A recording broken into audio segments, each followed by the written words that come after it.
Bible एक वर्ष में। नमस्कार, आप सबका बाइबल एक वर्ष में स्वागत है। आप सब ने जो कदम उठाया है प्रभु के वचन सुनने के लिए, यह हमारे जीवन के अंधेरों को दूर करेंगे और हमें प्रभु के प्रकाश में चलाएंगे। आज हम विधि विवरण ग्रंथ का अध्याय 17, 18 और संत लूकस के सुसमाचार का अध्याय 4 और स्रोत ग्रंथ का 100वां स्रोत सुनेंगे।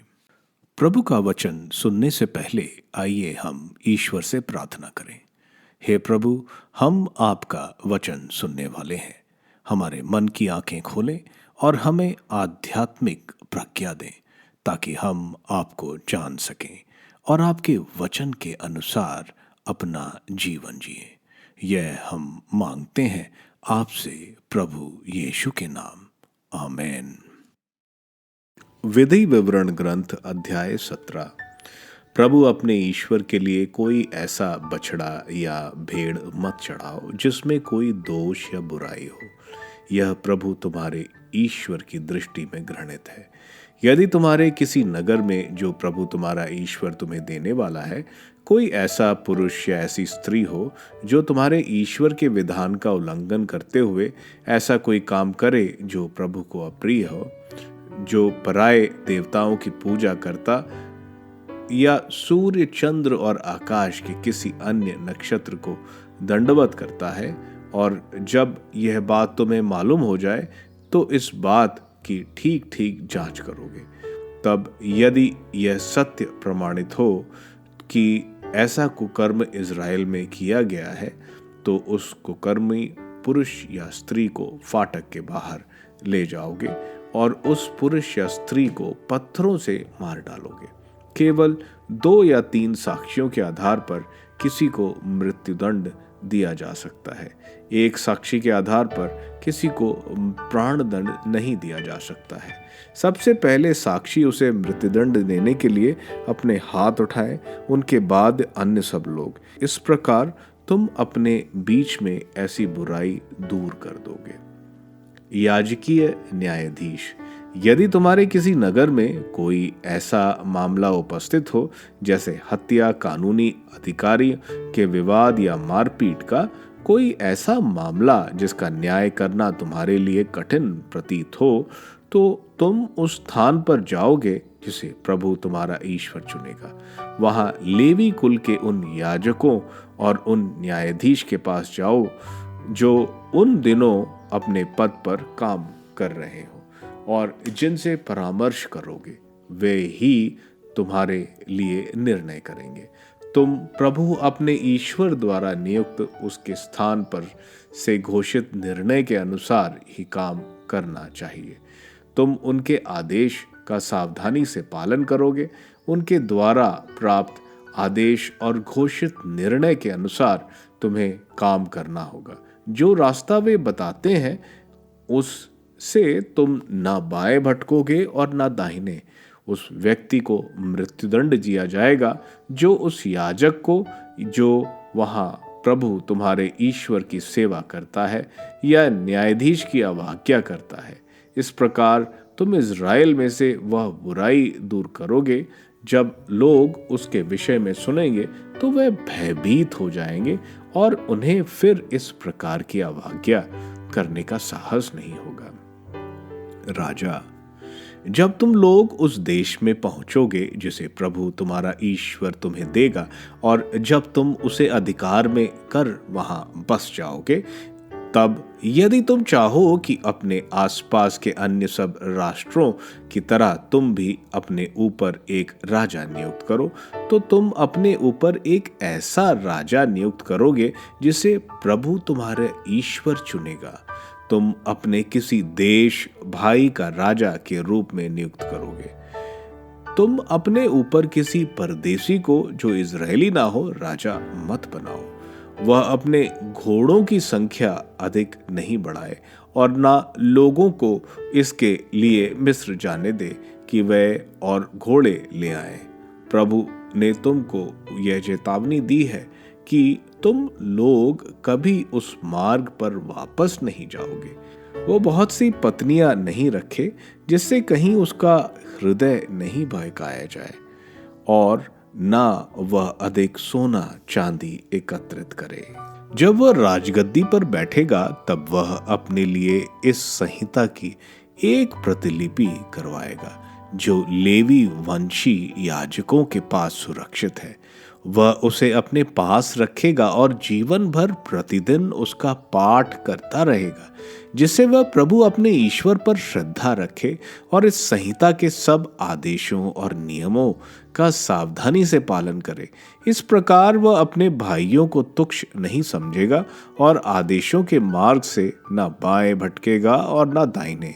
ऐसा करने से वह और उसके पुत्र इज़राइल में दीर्घ काल तक शासन करते रहेगा। विधि विवरण ग्रंथ अध्याय 18। लेवी वंशी याजक। लेवी वंशी याजकों अर्थात लेवी वंश के सभी सदस्यों के अन्य इज़राइलियों के साथ कोई भाग या विरासत नहीं मिलेगी। वह प्रभु को अर्पित बलिदानों से अपनी जीविका चलाएंगे। उनको अपने भाइयों के साथ दाएं भाग नहीं मिलेगा।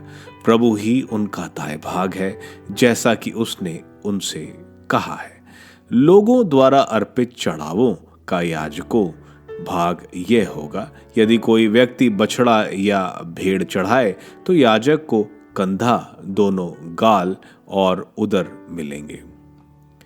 अनाज, अंगूरी और तेल के पहले फल और भेड़ों का सबसे पहला काटा हुआ ऊन याजक का है। कारण यह है कि प्रभु तुम्हारे ईश्वर ने उन्हें तुम्हारे सब वंशजों में से इसलिए चुना है कि वे उनके पुत्र सदा प्रभु के सामने उपस्थित होकर उसकी सेवा करते रहें और उसके नाम पर आशीर्वाद देते रहें। यदि कोई लेवी इज़राइल देश या कोई नगर छोड़कर जहां वह रहता है प्रभु द्वारा चुने हुए स्थान पर बसना चाहे तो वह आ सकता है और वह प्रभु की सेवा करने अपने लेवी वंशी भाइयों के साथ वहां प्रभु अपने ईश्वर की सेवा करेगा।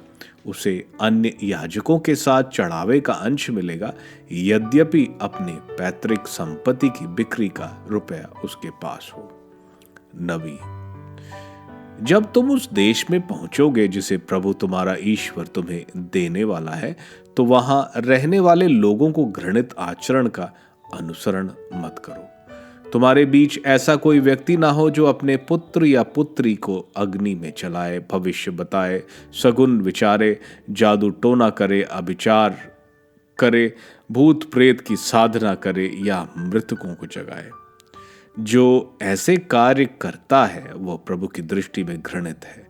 इन घृणित कर्मों के कारण प्रभु उन राष्ट्रों को तुम्हारे सामने से भगा देगा। तुम प्रभु अपने ईश्वर की दृष्टि में निर्दोष आचरण करते रहो। जिन राष्ट्रों का देश तुम अपने अधिकार में करने जा रहे हो वे जादूगरों, सगुल विचारों वाले पर विश्वास करते हैं, किंतु प्रभु तुम्हारे ईश्वर ने तुम्हें ऐसा करने की अनुमति नहीं दी है।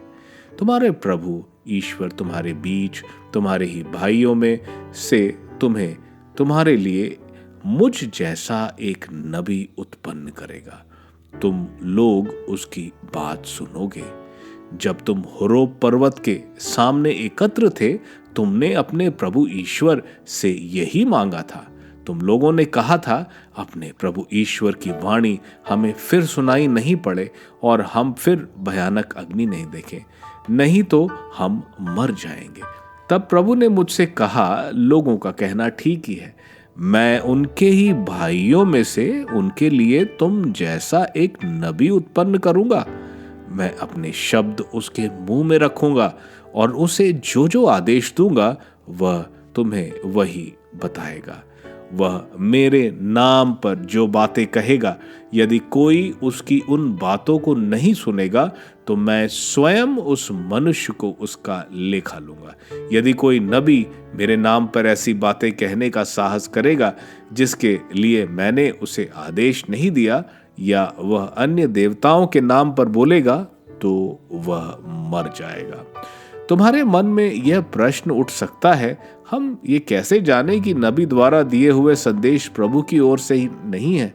यदि नबी प्रभु के नाम से बोलने का दावा करता है किंतु उसका कथन सच नहीं निकलता, तो वह कथन प्रभु का नहीं बल्कि अविवेकी नबी की है। ऐसे व्यक्ति से मत डरो। संत लूकस का अध्याय 4। प्रभु ईसा की परीक्षा। ईसा पवित्र आत्मा से परिपूर्ण होकर यॉर्दन के तट में लौटे। उस समय आत्मा उन्हें निर्जन प्रदेश ले चला। वह 40 दिन वहां रहे और शैतान ने उनकी परीक्षा ली। ईसा ने उन दिनों कुछ भी नहीं खाया और इसके बाद उन्हें भूख लगी। तब शैतान ने उनसे कहा, यदि आप ईश्वर के पुत्र हैं तो इस पत्थर से कह दीजिए कि यह रोटी बन जाए। परंतु ईसा ने उत्तर दिया, लिखा है, मनुष्य रोटी से ही नहीं जीता है। फिर शैतान उन्हें ऊपर उठा ले गया और क्षण भर में संसार के सभी राज्य दिखाकर बोला, मैं आपको इन सभी राज्यों का अधिकारी और इनका वैभव दे दूंगा। वह सब मुझे दे दिया गया है और मैं जिसको चाहता हूं उसको यह देता हूं। यदि आप मेरी आराधना करें तो यह सब आपको मिल जाएगा। पर ईसा ने उसे उत्तर दिया, लिखा है, अपने प्रभु ईश्वर की आराधना करो और केवल उसी की सेवा करो। तब शैतान ने यरूशलेम ले जाकर मंदिर के शिखर पर खड़ा कर दिया और कहा, यदि आप ईश्वर के पुत्र हैं तो यहाँ से नीचे कूद जाइए, क्योंकि लिखा है, तुम्हारे विषय में वह अपने दूतों को आदेश देगा कि वे तुम्हारी रक्षा करें और वे तुम्हें अपने हाथों पर संभाल लेंगे कि कहीं तुम्हारे पैरों को पत्थर से चोट न लगे। ईसा ने उसे उत्तर दिया, यह भी कहा है, अपने प्रभु ईश्वर की परीक्षा मत लो।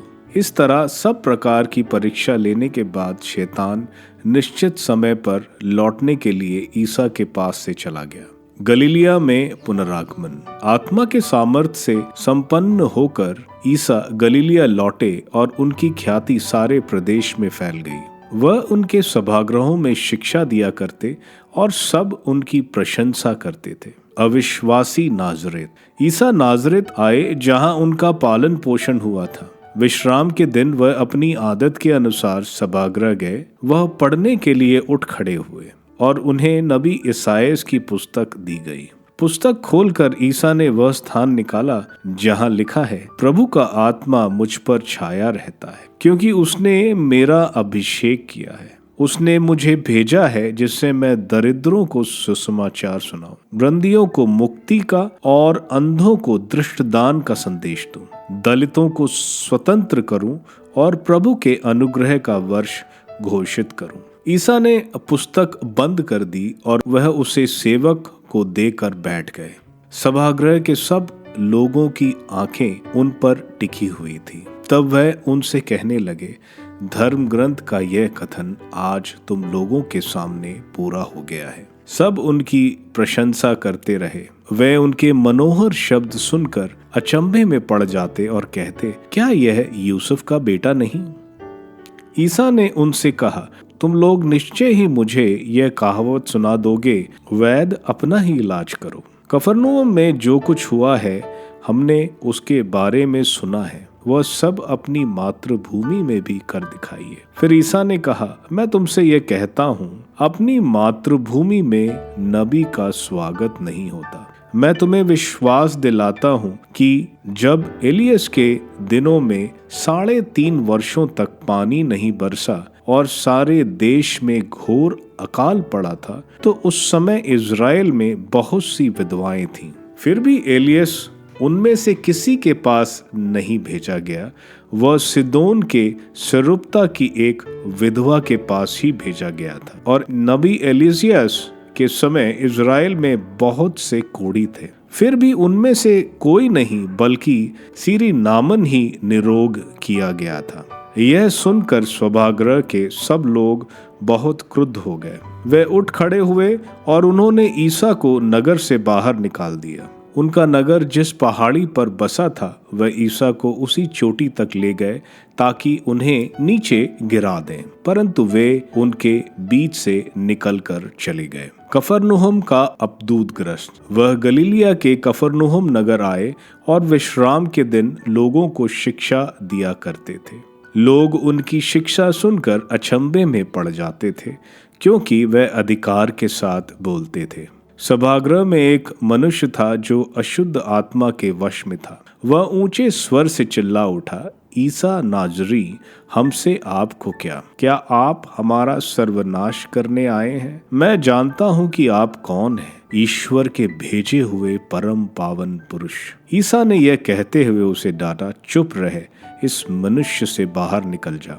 अब दूत ने सबके देखते देखते उस मनुष्य को भूमि पर पटक दिया और उसकी कोई हानि किए बिना वह उससे बाहर निकल गया। सब विस्मित हो गए और आपस में कहते रहे, यह क्या बात है? वे अधिकार तथा सामर्थ्य के साथ अशुद्ध आत्माओं को आदेश देते हैं और वे निकल जाते हैं। इसके बाद ईसा की चर्चा उस प्रदेश के कोने कोने में फैल गई। पेतरुस की सास। वे सभागृह से निकलकर सिमोन के घर गए। सिमोन की सास तेज बुखार में पड़ी हुई थी और लोगों ने उसके लिए उनसे प्रार्थना की। ईसा ने उसके पास जाकर बुखार को डांटा और बुखार जाता रहा। वह उसी क्षण उठकर उन लोगों के सेवा सत्कार में लग गई। बहुतों को स्वास्थ्य लाभ। सूरज डूबने के बाद सब लोग नाना प्रकार की बीमारियों से पीड़ित अपने यहाँ के रोगियों को ईसा के पास ले आए। ईसा एक एक पर हाथ रखकर उन्हें चंगा करते थे। अब दूत बहुतों में से यह चिल्लाते हुए निकलते थे, आप ईश्वर के पुत्र हैं, परंतु वह उनको डांटते और बोलने से रोकते थे, क्योंकि अबदूत जानते थे कि वह मसीह हैं। गलीलिया का दौरा। ईसा प्रातःकाल घर से निकलकर किसी एकांत स्थान में चले गए। लोग उनको खोजते खोजते उनके पास आए और अनुरोध करते रहे कि वह उनको छोड़कर नहीं जाएं, किंतु उन्होंने उत्तर दिया, मुझे दूसरे नगरों को भी ईश्वर के राज्य का सुसमाचार सुनाना है। मैं इसलिए भेजा गया हूँ। और वे यहूदियों के सभागृहों में उपदेश देते रहे। स्रोत ग्रंथ स्रोत 100। स्तुतिगान एक स्रोत धन्यवाद के लिए। समस्त पृथ्वी प्रभु की स्तुति करो, आनंद के साथ प्रभु की सेवा करो, उल्लास के गीत गाते हुए उसके सामने उपस्थित हो। यह जान लो कि प्रभु ही ईश्वर है, उसी ने हमें बनाया है, हम उसी के हैं, हम उसकी प्रजा, उसके चारागाह की भेड़ें हैं। धन्यवाद देते हुए उसके मंदिर में प्रवेश करो, भजन गाते हुए उसके प्रांगण में आ जाओ, उसकी स्तुति करो और उसका नाम धन्य कहो। ओह, ईश्वर कितना भला है, उसका प्रेम चिरस्थायी है, उसकी सत्य प्रतिज्ञता युगानुयुग बनी रहती है।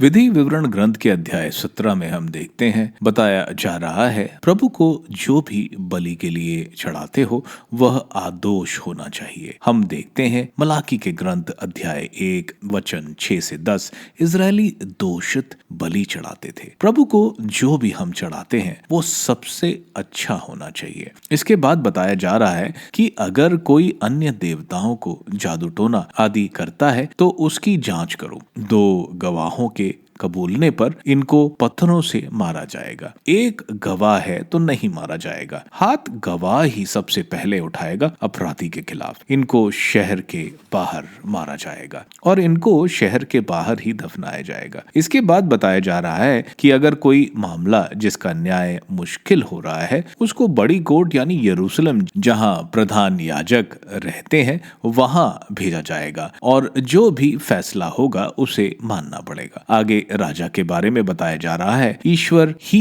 इजराइल के राजा हैं। यहाँ बताया जा रहा है जब इजरायली अन्य देशों को देखेंगे और राजा की मांग करेंगे तो जब राजा को चुनते हो और यह बातों का ध्यान रखना है। ईश्वर इजराइल के राजा को चुनने के लिए कुछ हिदायतें दे रहे हैं जो राजाओं को मानना जरूरी था। जैसे राज्य में ज्यादा घोड़े नहीं लेंगे, विदेशी पत्नी नहीं लेंगे, पैसा नहीं इकट्ठा करेंगे आदि। लेकिन हम देखते हैं ये सारी हिदायतें जो ईश्वर ने दी वो उस राजा ने तोड़ी जो सबसे बुद्धिमान माना जाता है, यानी राजा सुलेमान। उसने बहुत संख्या में घोड़े मिस्र से लाया, जहां ये बात ईश्वर ने मना किया था। उसकी 700 पत्नियां और 300 उपपत्नियां थीं। उसने कर लगाकर बहुत पैसा लोगों से लिया। उसकी पत्नियां जो दूसरे देश की थीं, इस बुद्धिमान और ईश्वर भक्त मनुष्य को ईश्वर से दूर ले गए। अध्याय 18 में हम देखते हैं लेवी याजकों की कोई विरासत नहीं होती। उनको 38 गांव दिए गए थे जो 12 इजराइल के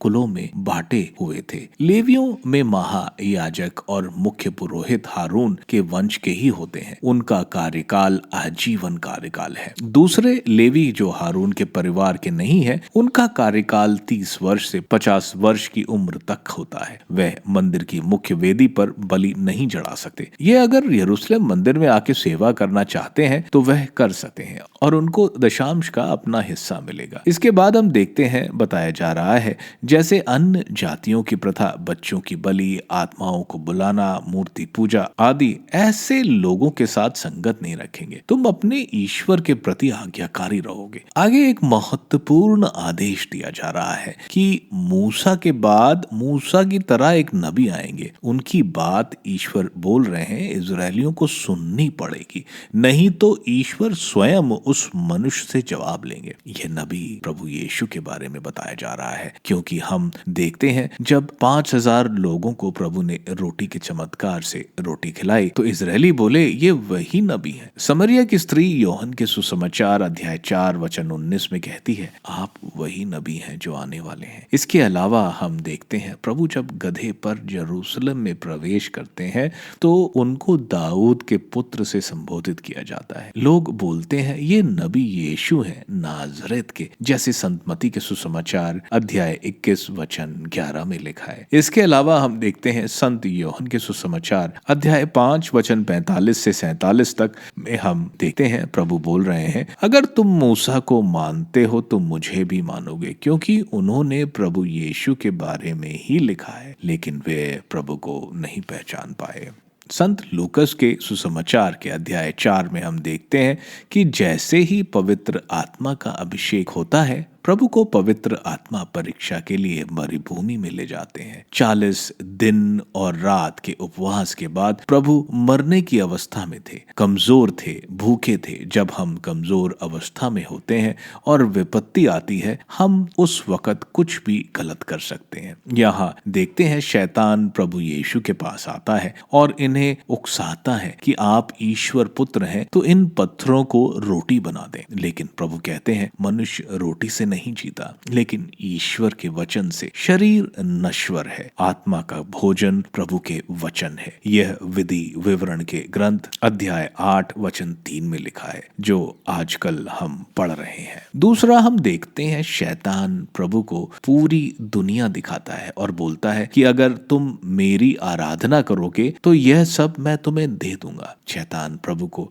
बिना किसी कष्ट यानी दुख सहे राजा बनाने का प्रलोभन देता है। इस पर प्रभु बोलते हैं कि अपने प्रभु की आराधना करो और उसी की सेवा करो। दूसरा हम देखते हैं शैतान प्रभु को मंदिर के शिखर पर खड़ा कर देता है और बाइबल का स्रोत 91 वचन 11 से 12 को बोलता है कि अपने आप को नीचे गिरा दो। लिखा है कि ईश्वर अपने दूतों को आदेश देंगे और वे तुम्हें बचा लेंगे। यहाँ हम देखते हैं शैतान बड़ी चतुराई से प्रभु के वचन के द्वारा यह बात बता रहा है। प्रभु शैतान को विधि विवरण के अध्याय 6 का वचन 16 बोलते हैं कि तुम अपने प्रभु की परीक्षा ना लो। यहाँ शैतान चला जाता है, लेकिन शैतान एक समय ढूंढेगा। यह हम देखेंगे जब शैतान यूदस के अंदर घुसेगा प्रभु के दुख भोग के समय। इसके बाद हम देखते हैं प्रभु नाजरेत से कफरनहूम में जाकर बस जाते हैं। प्रभु ने अपना कार्य कफरनहूम से शुरू करा। कफरनहूम वो प्रदेश है जहाँ इजराइल के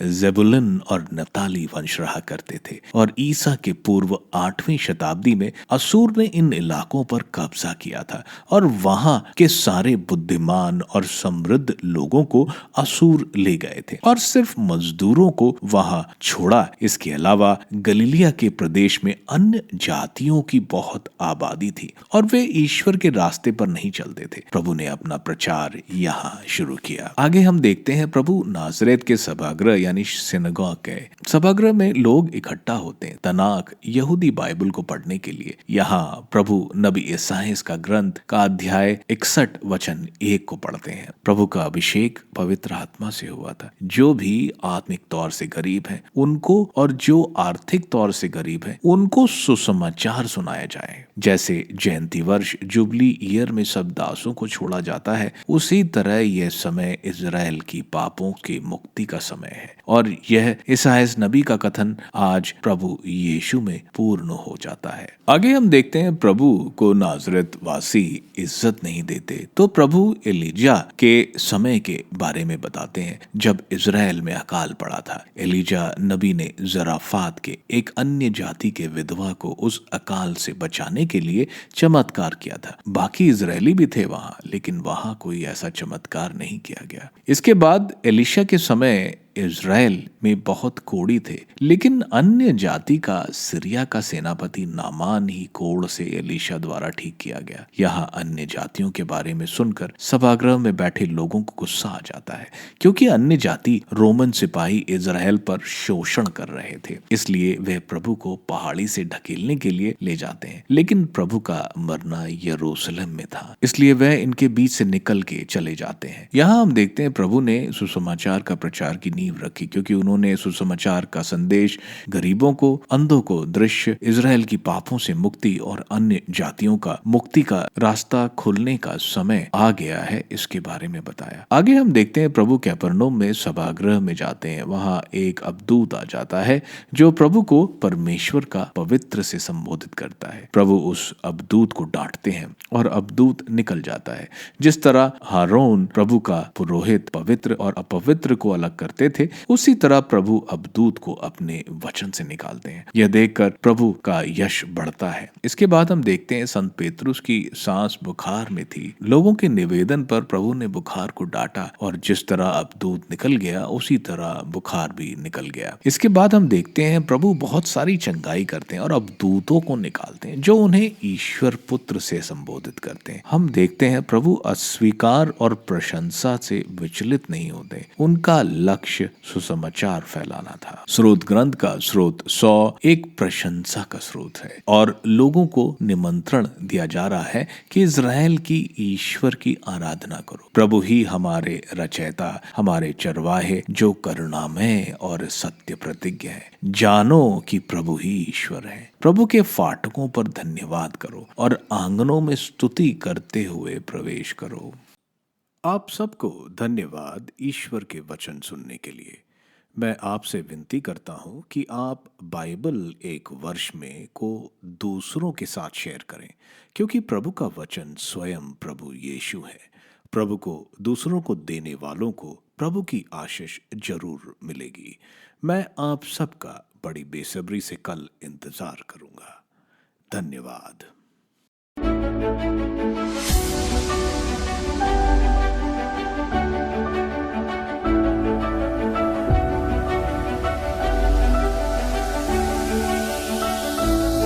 बाइबल एक वर्ष में